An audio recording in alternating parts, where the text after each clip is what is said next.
Welcome, Rotarians and guests, to meeting 5,444 of the Rotary Club of San Jose. Okay. Welcome, Rotarians and guests, and thank you to the program committee. You guys had a robust turnout today for your greeting line. Thank you, program committee.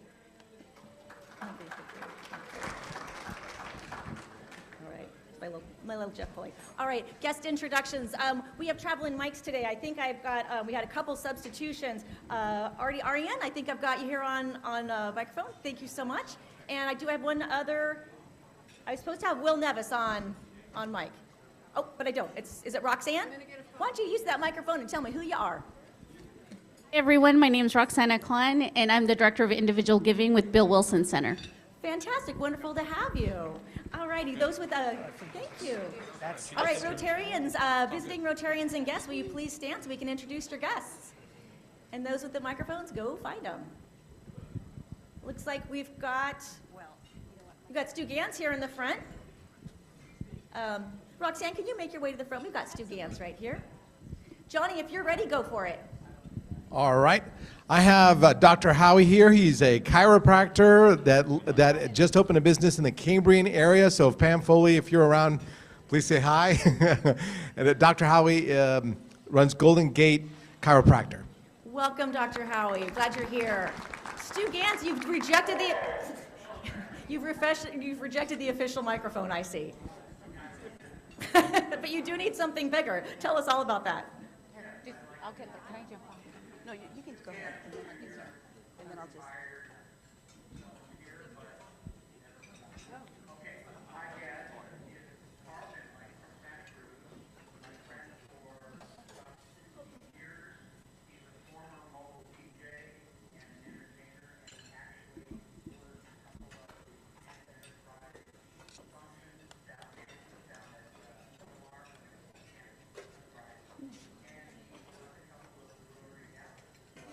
Fantastic. We're glad to have you. Thanks for visiting our club. All right.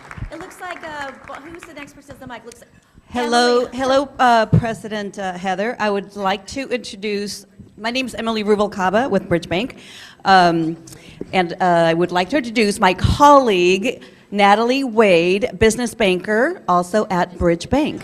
Welcome. Glad to have you. All righty. It looks like Bonnie's waiting for a microphone. Oh, no, Larry Stone right here in front. Larry Stone, everybody. Larry Stone. Thank you. That's how we do it. I'm happy to introduce my wife, Carmen, this afternoon.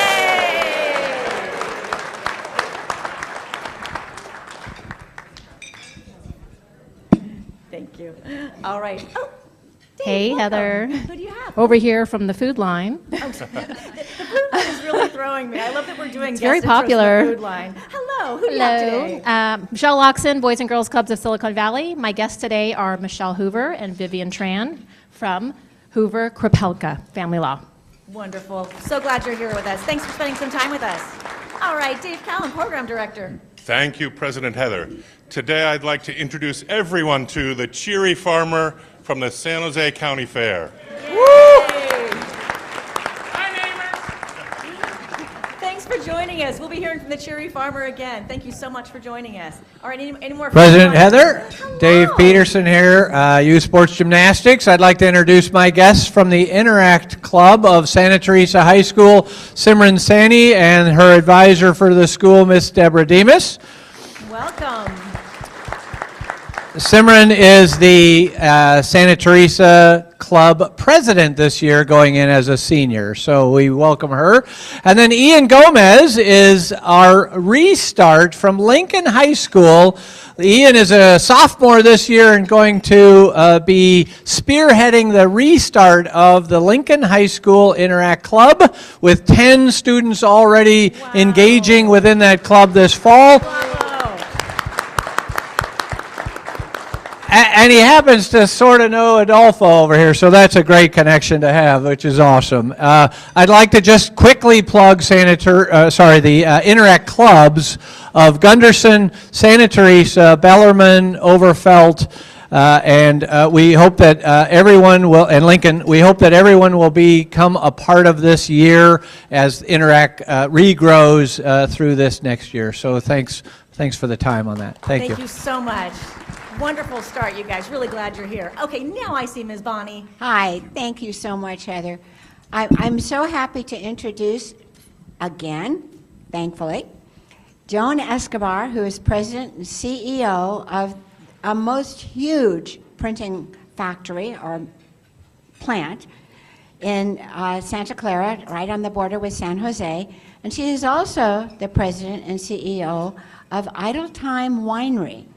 So we're getting a double dip because she put in her application today. Oh my goodness, yay! Wonderfully done, wonderfully done.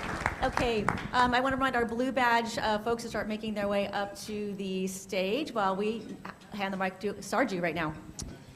Hello, President Heather. Sarju Naran with Hoag Fenton Jones and Appel. My guest today is Sean Rao, very good friend and a client of mine. He's the owner of Superior Fence and Rail of San Jose. Wonderful, glad to have you. Okay, any other guests in that food line?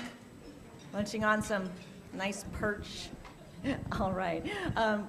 It is time for a really wonderful portion. One of my favorite things in Rotary is to announce. Sorry, one more. Oh, okay, back. President Heather, Ryan Sebastian with Movable Feast in San Jose Made. I have two guests today.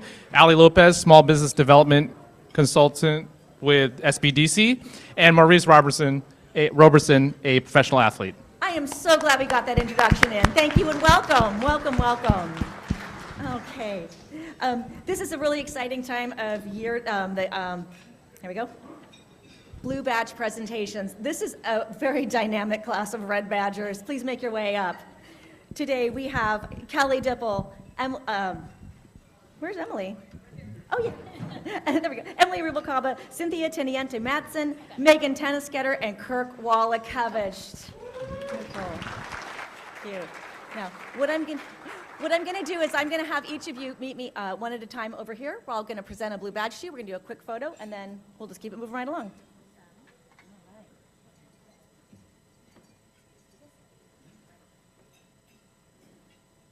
Thank you. And just wait right there for your final applause.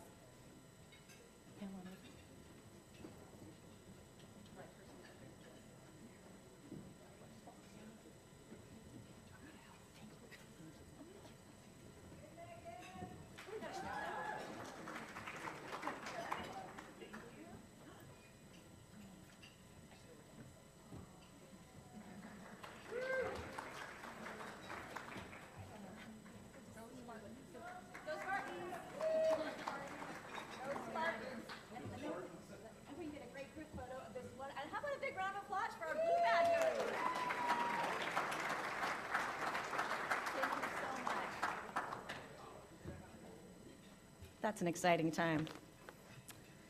All right. Next up to the stage, we have Sarju with a membership update.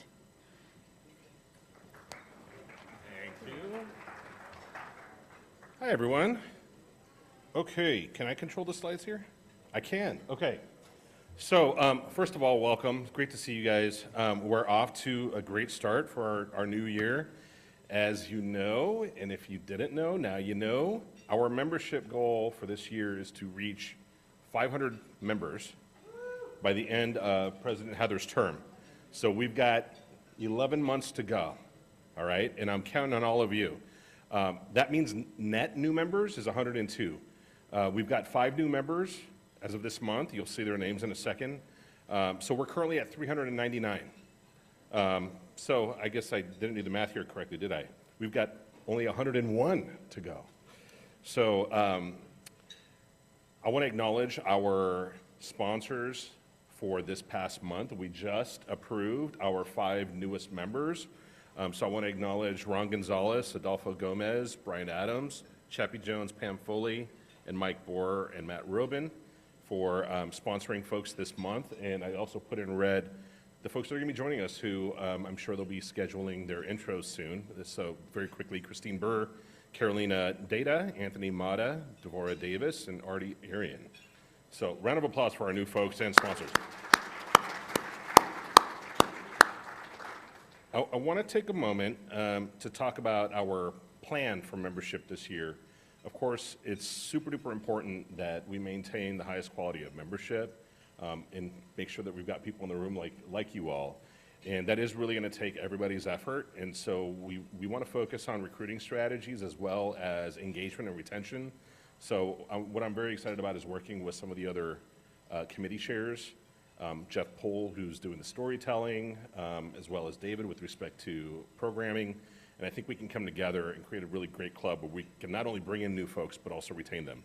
So, but what I need to encourage all of you and need your help with is finding those people. You know them, you know who they are. Let's identify strategically and thoughtfully who's missing in the room, right? In a lot of different ways, in terms of diversity and equity and inclusion, but also in terms of, as I like how President Heather puts it, who do you know who has a Rotary heart, right? Who are good people that you know are community leaders?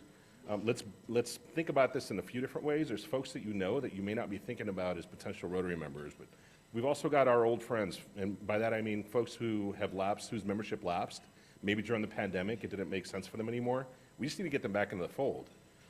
We want to find ways to celebrate our differences and make sure that people feel included here.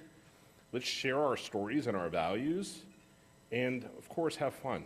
The one thing I thought about, okay, what can I say that really speaks to everybody in this room and all of our members, and that's that Rotary nourishes your soul, right?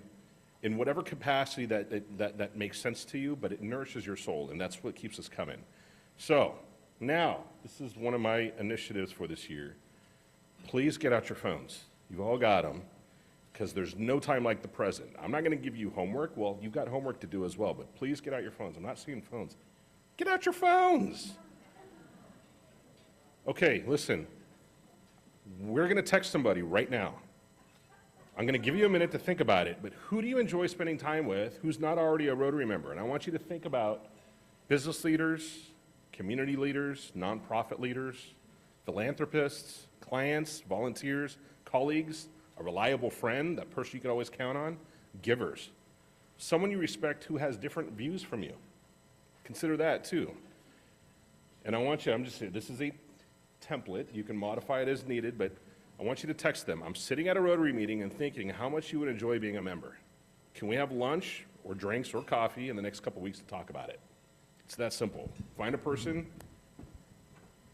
Hopefully you've got some others in mind. We're going to come up with other prompts for future meetings, but please text them right now, and I wish you all good luck in meeting with those folks and getting them to a meeting soon. That's all, folks. Yeah, absolutely. Thank you so guys. much. Wonderful. Big round of applause for Sarju. Not a golf clap. A big round of applause for Sarju for taking on the membership committee. I love that the slide says reliable friend, not just friend. Reliable friend. All right. I am so excited about the county fair, and with me today I have the cheery farmer, our longtime mascot of the Santa Clara County Fair. Hi, neighbors. Good to see you. Hope you see you at the Santa Clara County Fair the last weekend of July and the first weekend of August. That includes those Thursdays as well on that calendar. This year's celebrating from the fields to the future. 80 years of the Santa Clara County Fair. Yeah. Now, I was asked by Heather here to give a demonstration of something I will be doing at the Santa Clara County Fair. I will be doing my Barnyard Science Show. So this is a little something here, a little example of what I'm going to do. Here I have a very unstable table. I have a torn and tattered tablecloth from time gone by. This is actually used to be part of my grandmother's tablecloth. Me and the cousins, we each took a piece of it. So there you go, torn and tattered tablecloth from time gone by. Also here I have a porcelain plate, breakable if dropped. Here I also have a jam jar filled up with water here. So that's a jam jar with water, torn and tattered tablecloth from time gone by, porcelain plate, and a very unstable table. What I'm going to attempt to do is I'm going to attempt to pull this tablecloth out from underneath and not spill or break a thing. You don't look like you think I could do it. Well, you know what? I'm going to make it a little bit more dangerous. I'm going to add a second jam jar filled with water. So that's 2 jam jars filled with water plus the porcelain plate. Make it a little bit more dangerous. But if you want more on the table, I'll give you more. But you got to say you want more. Say more.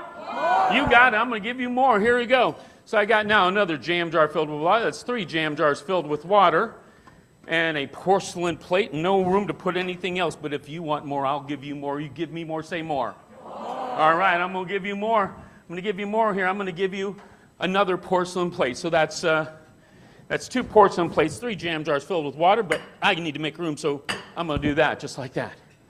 Just like that. Yeah. But you want more. You got it. I'm going to give you more here. I'm going to give you a 3rd porcelain plate. That's 3 porcelain plates, 3 jam jars filled with water, and a very unstable table.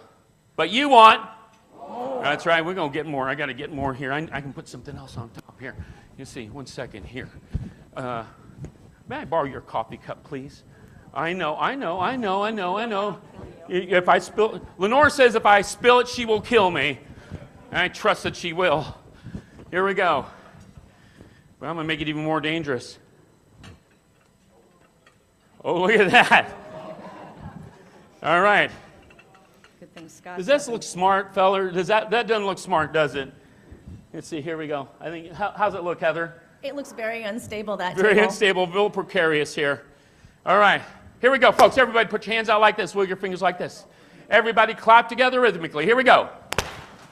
Oh, you're doing a good job. All right, keep going. Louder, smarter, faster, stronger. Here we go. On the count of 3, everybody's going to shout, Santa Clara County Fair. 1, 2, 3. Woo! There we go. My name is Cherry Farmer. So good to see you. I'll see you at the Santa Clara County Fair this year. By the way, we have 10 pairs of tickets to give away, but we'll talk about that in a moment, and I think Heather's going to handle that, right? You betcha. Thank you so much, Cherry Farmer. All right, now let's go downtown with Dan Pulcrino. Come on up, my friend.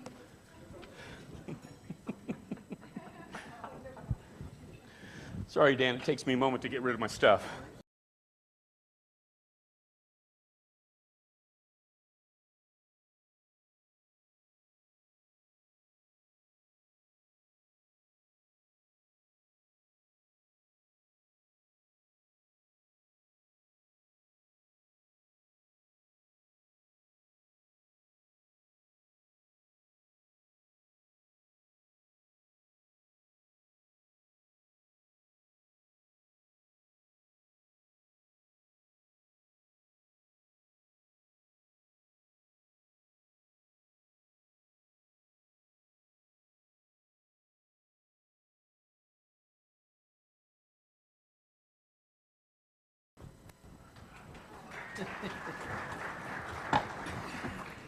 I had fun putting together that video.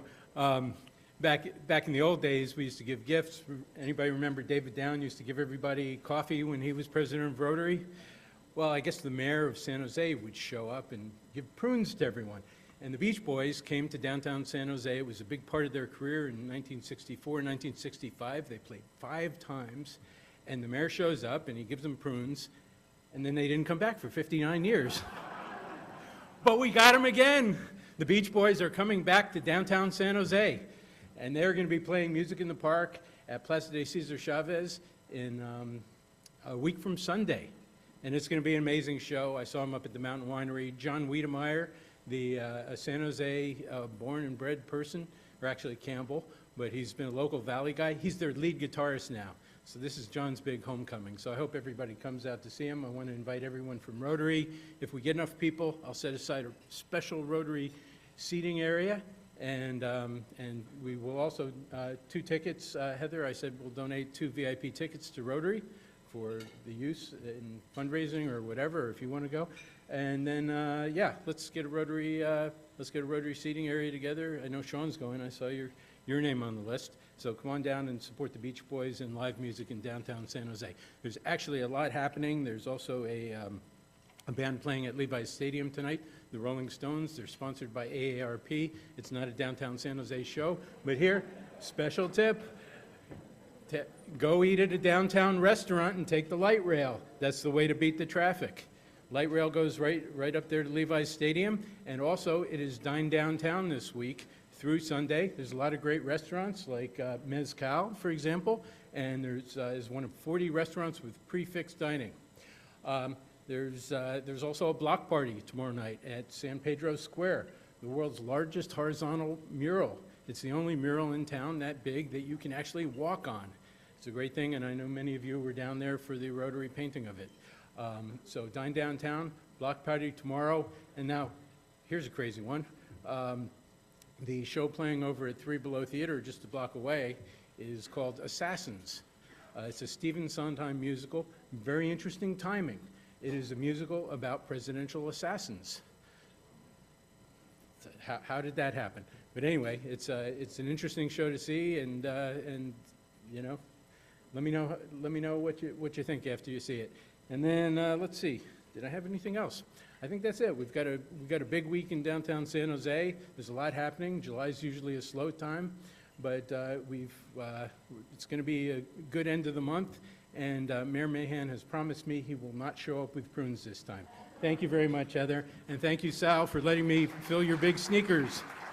Thank you so much. Wonderful report. I love how you just implicated the Guggenheims into the assassin conspiracy theories. Welcome, come on up. Don't reprint that. Come on up, Sal. We're going to scout on. It's all on YouTube, Heather. Well, thank you, Dan, for taking care of that so I didn't have to double dip. If I spend too much time here at the microphone, I end up getting like a Bryan Adams syndrome, and nobody wants that. No one's on. So this is my first time here under President Heather because last week I was at Camp High Sierra with the Boy Scouts, specifically with Troops 116 and 117. I am the chair of the Scouting Committee, if you didn't know that we had one, and I am also officially the chartered organization representative for those two troops and for our Cub Scout pack, Pack 116. You may not know this, but those are our scouting troops, our units that we are the chartered organization for. They share their number. 116 is part of, that's our original Rotary number. We are Club 116. And part of this year was Camp High Sierra's 75th anniversary. Now, our scouting troops go up there every year. We had a group of 28 scouts and 8 adult leaders up there last week, including myself. Now, to let you know, Pack 116, that's the Cub Scouts, they have 21 scouts. Troop 116, which is officially the boys' troop, has 30 scouts, and Troop 117, which is our girls' troop, has currently 8 scouts, including we just got our first female Eagle Scout from that troop. Now, something that we're participating with our council in a pilot program, we're going to be one of the first basically co-ed troops. We're going to integrate our boys and girls troops into one unit with shared leadership, and we're going to be figuring it out. But we're really excited about that. I just signed the paperwork yesterday saying that we want to participate in that pilot program. So we're really excited about how that's going to work out later this fall. To be honest, we've been actually kind of working as a combined unit. Similarly, you can see in that picture up there, those are all of our scouts together. So we are all together as one unit for the week. Camp High Sierra is an amazing place up about an hour east of Sonora. It is very hot, it is filled with mosquitoes, and it's very dusty. But other than that, it's incredible. They were celebrating their 75th anniversary, and as part of that this year, by coincidence, they inaugurated their new rifle range. You can see up there in the upper left-hand corner, Donor Pepper Snyder, along with range instructor John Stevenson and Council Executive Eric Tarbox cutting the ribbon on that. Our troop has done so many service projects up at that camp. There are at least 15 that we counted this year as a troop challenge. So we've been very involved, and we had a couple of Rotarians up there for that ribbon cutting, Mark Lazzarini, who started our troop, and Todd Turkel, who is on the board. So both of them are council board members. So we have a very, very long-standing relationship with our local Silicon Valley Monterey Bay Council of the Boy Scouts. And so my last ask to you is if you have a committee that's doing service projects, please let me know and we can get some of our scouts involved if it is what we call scout appropriate and available for youth. So please make sure, and that's it. Thank you, Heather. Thank you so much. Absolutely wonderful. Alrighty, I'm going to skip right over my president's time because I want to give our speaker the full amount. Is Charlie McCollum here to do the intro? You're doing it, Dave? Okay, as he's making his way up, we have really two great birthdays in the room today. Irby Smith and Barry. As Dave makes his way up, I'm bringing you cupcakes. If you show up to Rotary on your birthday, I might just do something special for you.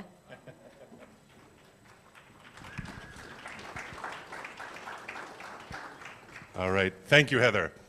So we're going to do a computer switch here. So while Bob does that, I just want to say that it is my pleasure to introduce Bob Ray today. He is a Bay Area Radio Hall of Fame disc jockey. He's also an author, a teacher of photography, and now a featured speaker on cruise ships literally around the world, from Alaska to Japan to the Panama Canal, and also throughout Europe. Bob's 25-year career on the air includes over a decade here in San Jose at KLIV, with its legendary rock and roll station. He was also a voice of the San Jose Earthquakes soccer team and a morning DJ on KSFO. Bob is now an in-demand presenter as a rock and roll historian across the US and Europe. He's with us today to talk about popular music's folk period, the 60s through the early 70s. With that, let's give Ray a warm Rotary welcome. Well, thank you all very much. It's wonderful of Charlie and the other people on his committee to lower their standards and invite me back. I appreciate it a great deal. Just give me a moment to see that everything is working here. The technology part? Oh, I guess that somebody is still connected. Story of my life. Okay.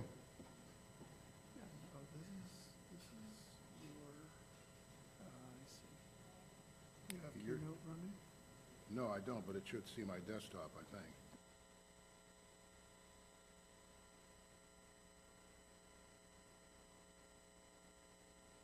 Is your desktop screen? No, that's good. Thank you. I didn't see it before. I appreciate it.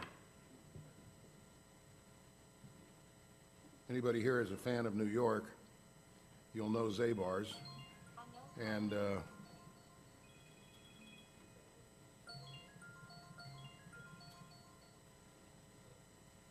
that was Billy Joel in front of Zabar's.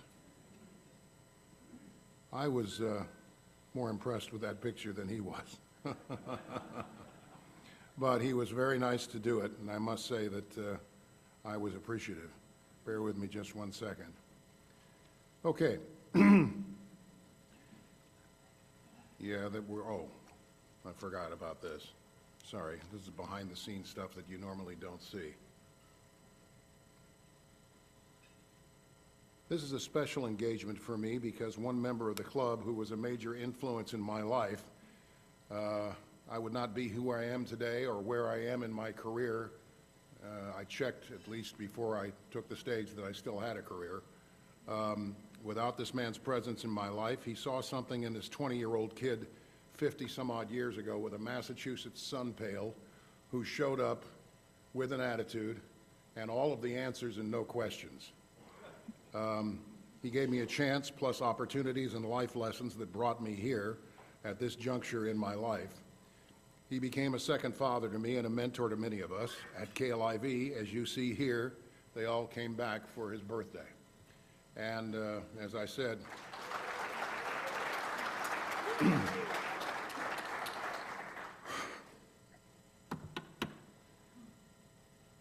sorry. I miss him terribly. His name is Bob Keeve, as you know. Yes, I have a few stories, but not today. Wherever you are, Bob, I'm here thinking about you.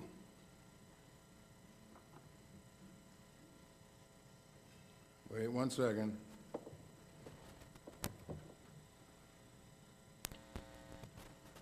We're going to try this one more time. Whoa. Hold on 1 second. Now that that works, let's try it again.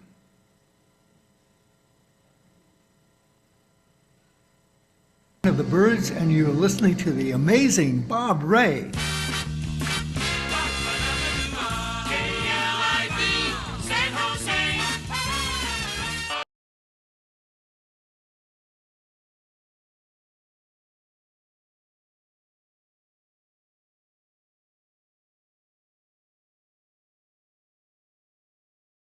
That song, which I'm sure many of you remember, Mr. Tambourine Man, would change the direction of pop music, and it was a cover version of a Bob Dylan original song. He wrote it, and it was recorded by Roger McGuinn, who did that introduction for me, and I want to tell you a little bit about that. He redid that for the Byrds in their debut record on Columbia Records in 1965. I am a speaker on cruise ships around the world talking about rock and roll, and this particular cruise ship that I was on is Crystal, and there's an entertainment meeting before the passengers come on. And at the end of the entertainment meeting, some guy taps me on the back of the shoulder and goes, "You're Bob Ray, right?" And I said, "Listen, man, I'm really sorry. I'll write you a check and it'll be good eventually." And he said, "No, I'm Roger McGuinn of the Byrds." It's exactly my reaction. I went from a 74-year-old presenter to a 20-year-old kid looking at his rock and roll icon. And Roger was just a great guy, a fabulous guy, and was in the front row for every one of my presentations. Talk about intimidating. And just wonderful. The song went on to be #1 on the American music charts from Billboard magazine, as well as across the pond in England on the UK charts. Rolling Stone magazine includes Mr. Tambourine Man as among the top 500 songs in music ever. And it's also been recorded by Judy Collins, Melanie, and Stevie Wonder, among a host of others. But outside of sending me that little intro for my show, he sent me this. I'd met Bob back in the Village, probably in 62, 63, and he was a friend of Jim Dixon's, who was our first manager. And Jim had heard Bob's version of Mr. Tambourine Man that went something like a...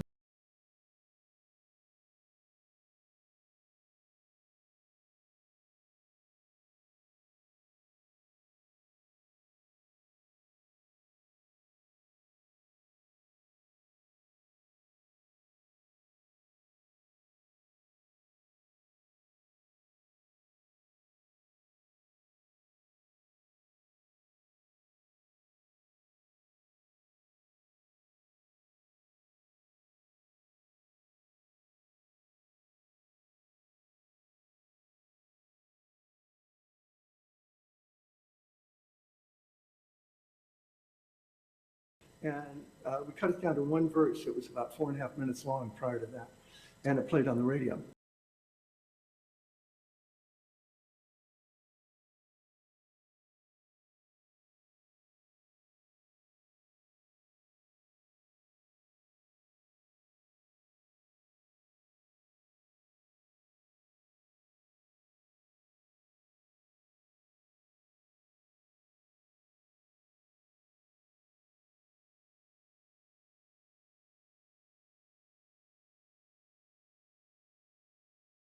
If you remember the era, you remember those glasses. They were called Byrds glasses.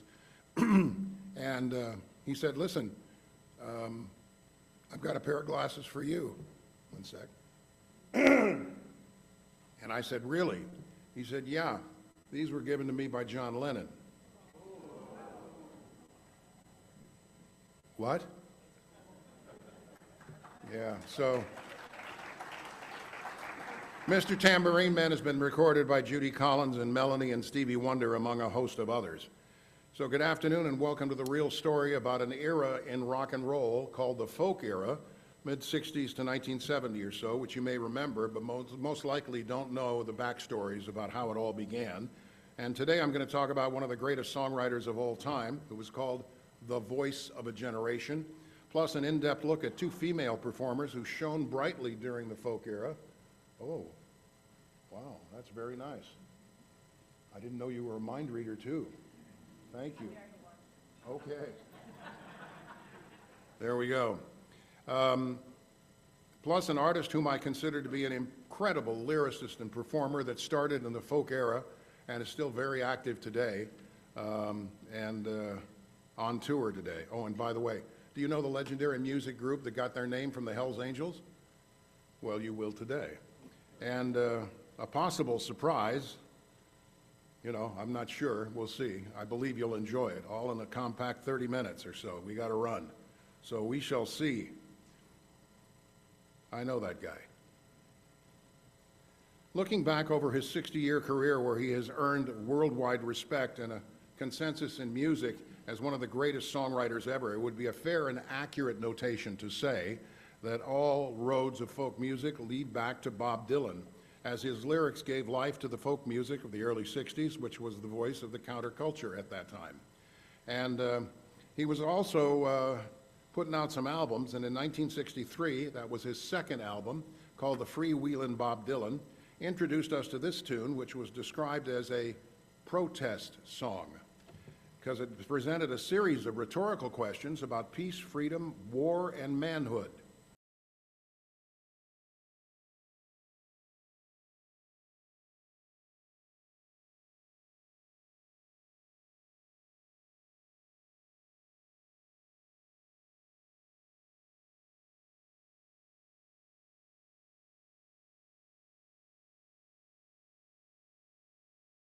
And then in 1965, Bob Dylan changed the whole game, and he decided to change his sound from acoustic folk rock to electrified rock instrumentation. And his new sounds, well, they sounded very different from his old sounds, and the folk purists felt that they had been abandoned by Bob Dylan, and he didn't go over well with the very important jazz festival that was here in the Bay Area. Still, Dylan's music, acoustic and electrified, caught the eyes of music lovers everywhere, and as you could hear from what we just heard, others recorded his songs and had hits with him, including Peter, Paul, and Mary. Peter, Paul, and Mary were three solo artists, Peter Yarrow, Mary Travers, and Paul Stuckey, put together into a trio by a record company, because there were no pop trios on the charts at the time. And it worked. Gangbusters.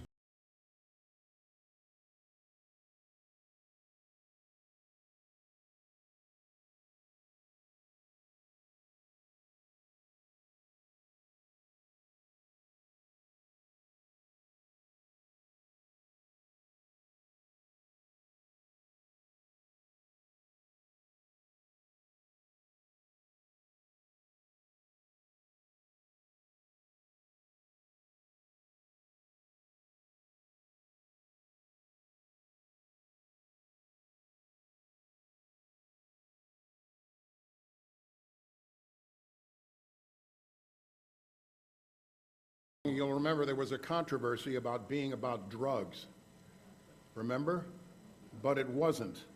Peter Yarrow's roommate was a cat named Lenny Lipton, who wrote a poem on the apartment's typewriter. And Peter Yarrow found it, ripped it out, and wrote the song based on the poem. And as a matter of fact, he gave 50% of the writing royalties from the song to Lenny Lipton, and that's a true story. Meanwhile, Peter, Paul, and Mary's popularity and success on the charts continued, but this time with a John Denver tune that was originally called Babe, I Hate to Go, but the title was changed at the last minute when they were recording the song.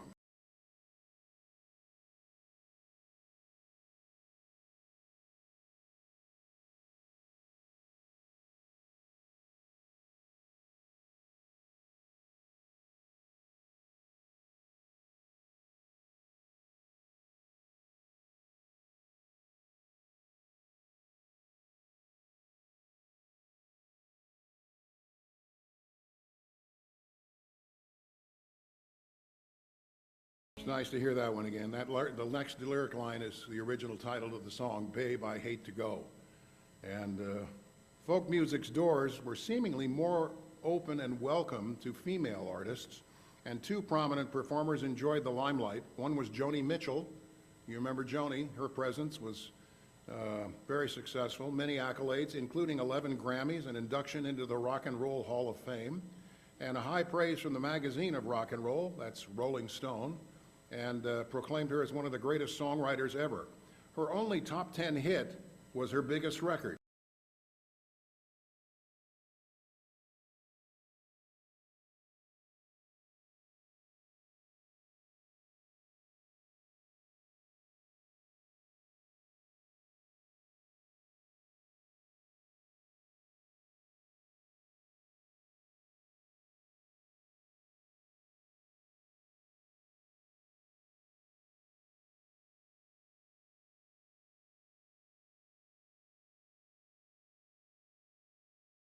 Another Joni Mitchell song that she only did live in concert was Woodstock. And in 1969, it was covered by Crosby, Stills, and Nash. You may remember becoming a staple of classic rock radio from 1970 until present day.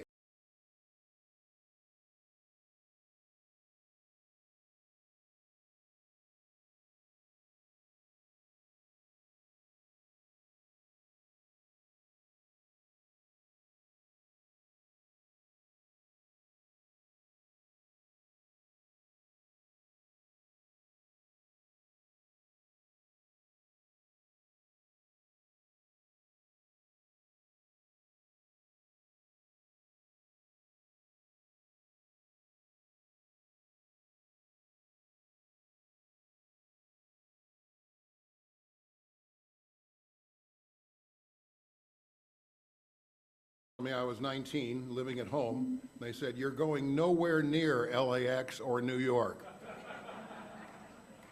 And that's the way it turned out.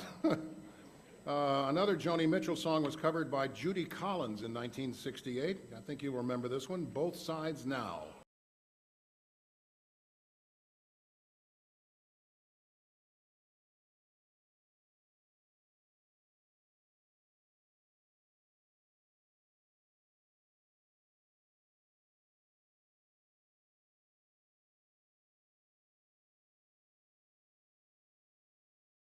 But Judy Collins' biggest hit was written by Stephen Sondheim. It was for a Broadway musical called A Little Night Music.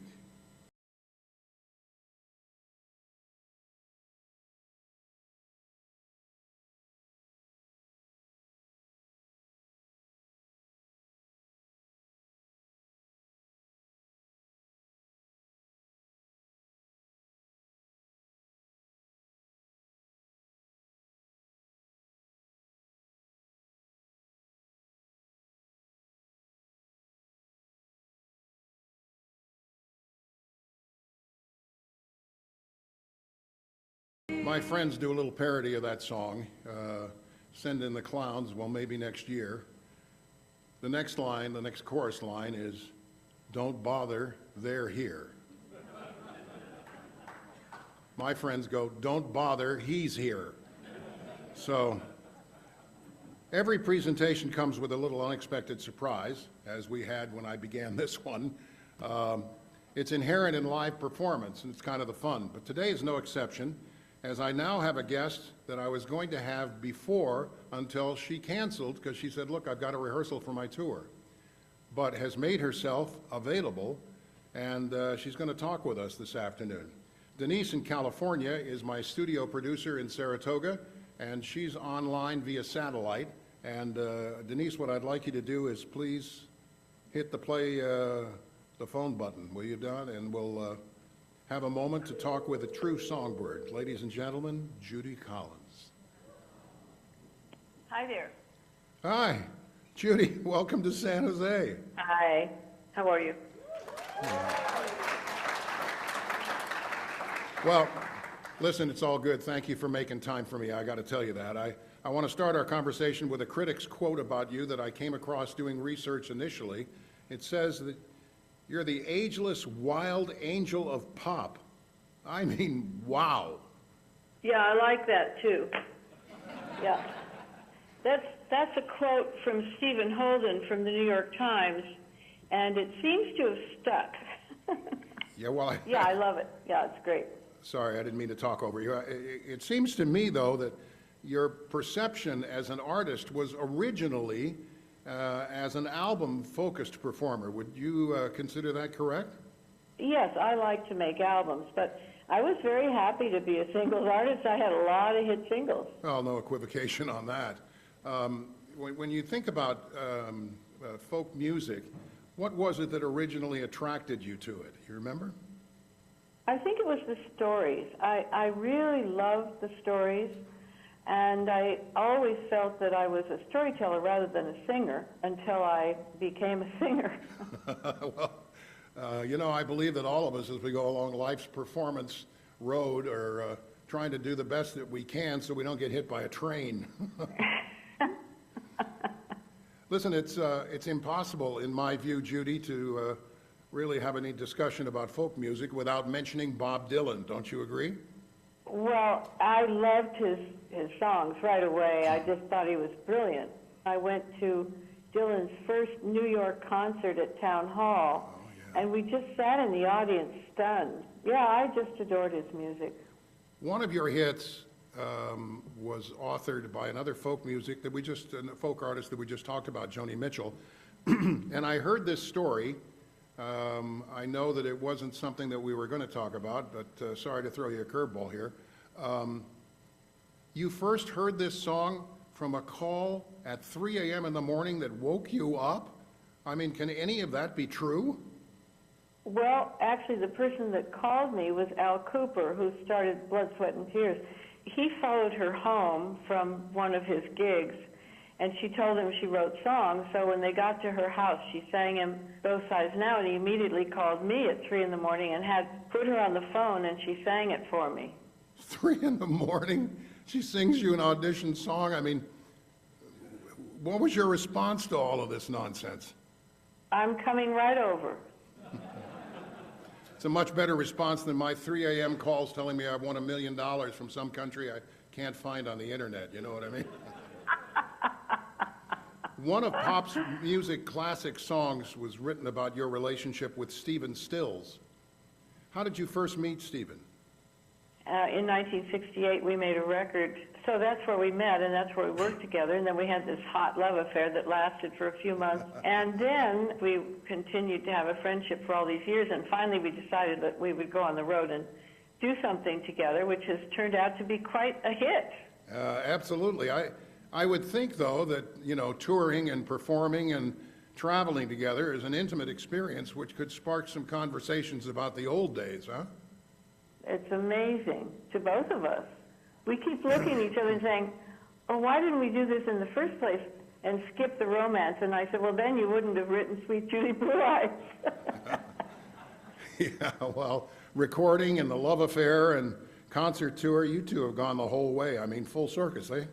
Full circle, eh? It has come full circle. That's very funny. Yeah, it has. And Stephen wrote that poignant song about the two of you after you broke up, right? Yes. Yes, he did. And he came to play it for me on my birthday in 1969. And I said, well, it's beautiful, but it's not going to get us back together. But I understand from another source that you still have the guitar on which he wrote that song, which was a vintage instrument from like the 1920s, right? I still have it sitting in my living room. Beautiful guitar, yes. You know, the lyrics to this song are quite introspective and powerful. And to illustrate that, Denise, online, do me a favor and put that down the line for us, will you?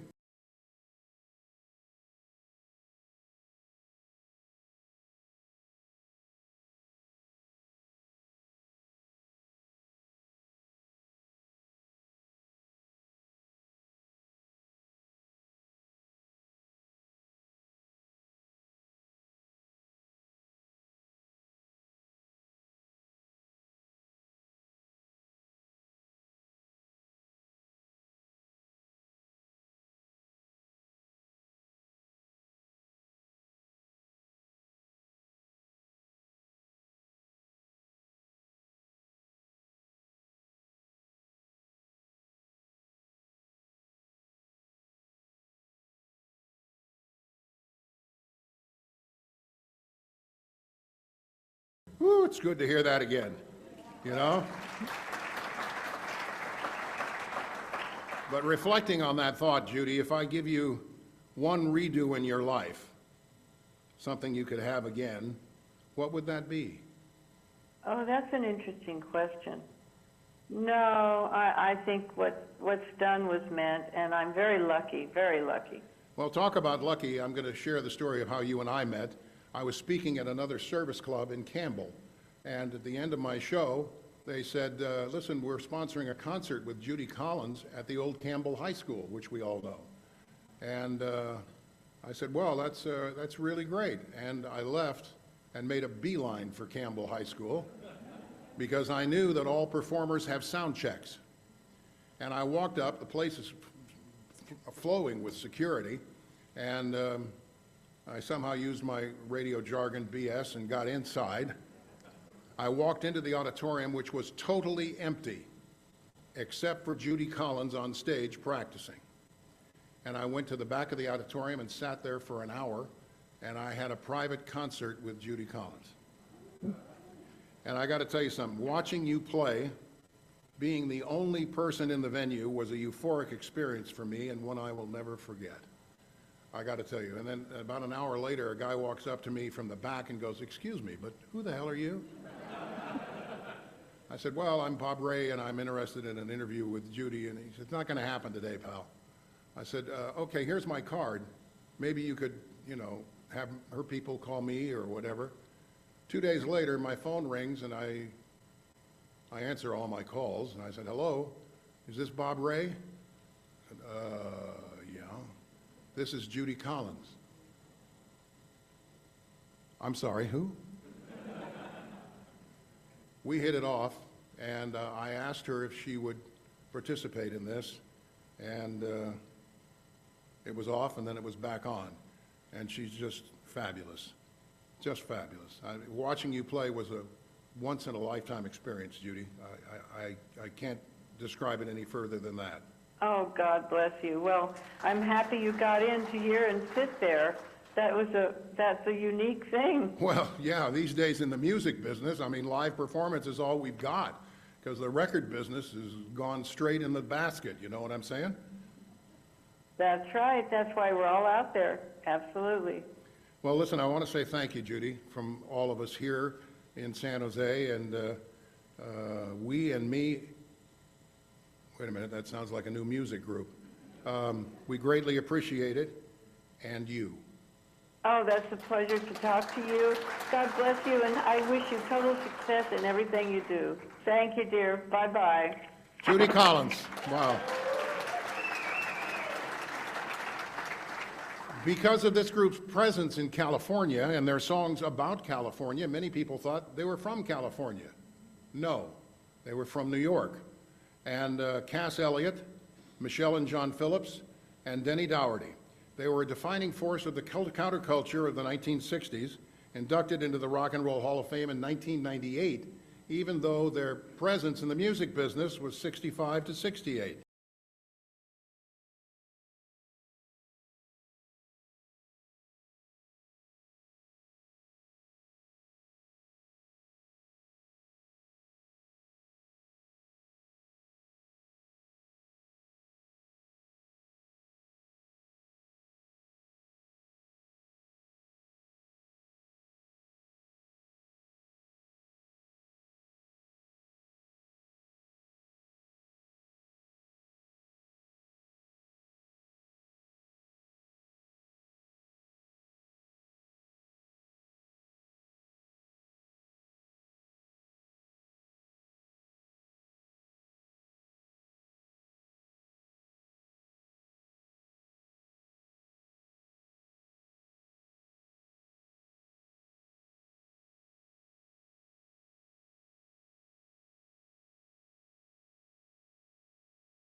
California Dreamin' was a musical invitation for thousands of people to move west to California.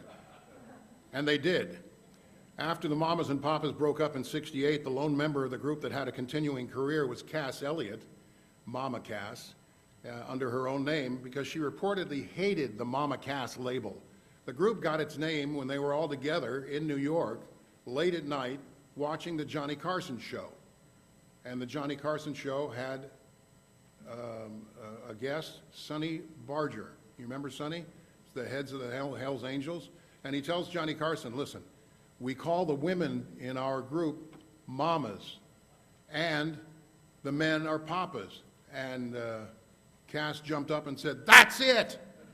I'm Mama Cass, and we are the mamas and papas." She grew to hate that. By the way, I want to pass along that Cass Elliot passed away from a heart attack after a performance in England, not from choking on a ham sandwich, which was the story that went around for years.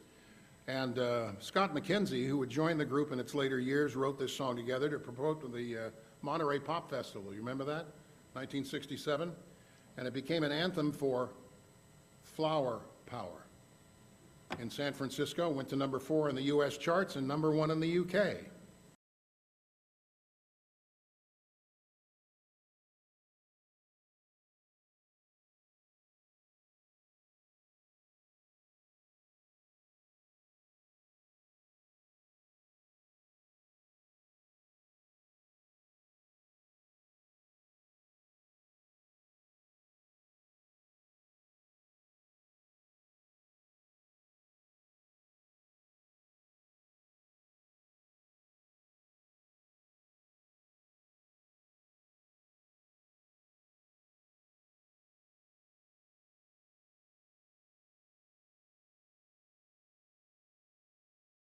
Did you see Dr. Timothy Leary was in there? Just a little quote, tune in, turn on, drop out. You remember that? Oh, man. That really did well.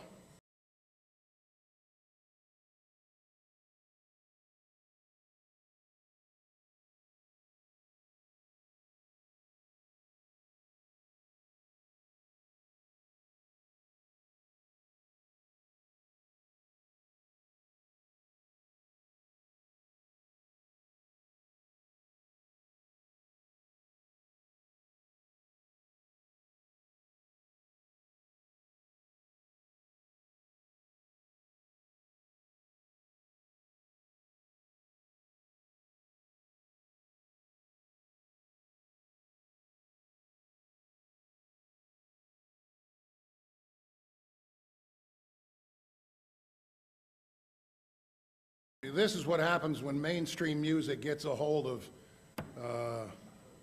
flower power and the song Feelin' Groovy. I mean, I have nightmares about that.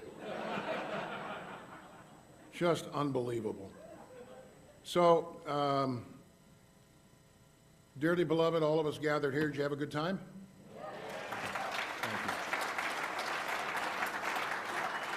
Thank you very much. Once again, my name's Bob Ray. Have a great day, and I hope our paths cross again soon.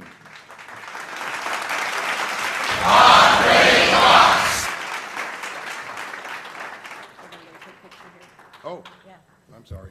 Bob, that was incredible. And how about Judy Collins just bombing our meeting? That was incredible. Great. Thank you, thank you. We're going to take a quick photo, but I want to let you know that we're making a gift in your name to the Trash Punks. Oh, and thank you. Yes, of course. Then, of course, these aren't prunes, so you need to come back. I'm a big agricultural fan, so I'm gifting you with the beauty of premium California walnuts. Thank you very much. He'll come back for walnuts, right? Yeah. Come on over here, we've got a quick photo. Okay. Wait a minute. Don't shoot yet. Okay. Drag that shutter. Thank you very much. Thanks for having me.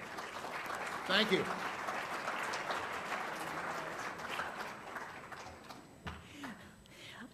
That was absolutely fabulous. Thank you so much, Program Committee. Great job. We are at time. I wanted to remind you briefly that we are going to be at what Nicholas Adams calls O-Flats, or Flaherty's, today from 4 to 6 for our downtown happy hour. And next week, we're going to be joined by Leah Tanisketter, the new CEO, I still want to say new CEO of our San Jose Chamber of Commerce. So we are adjourned.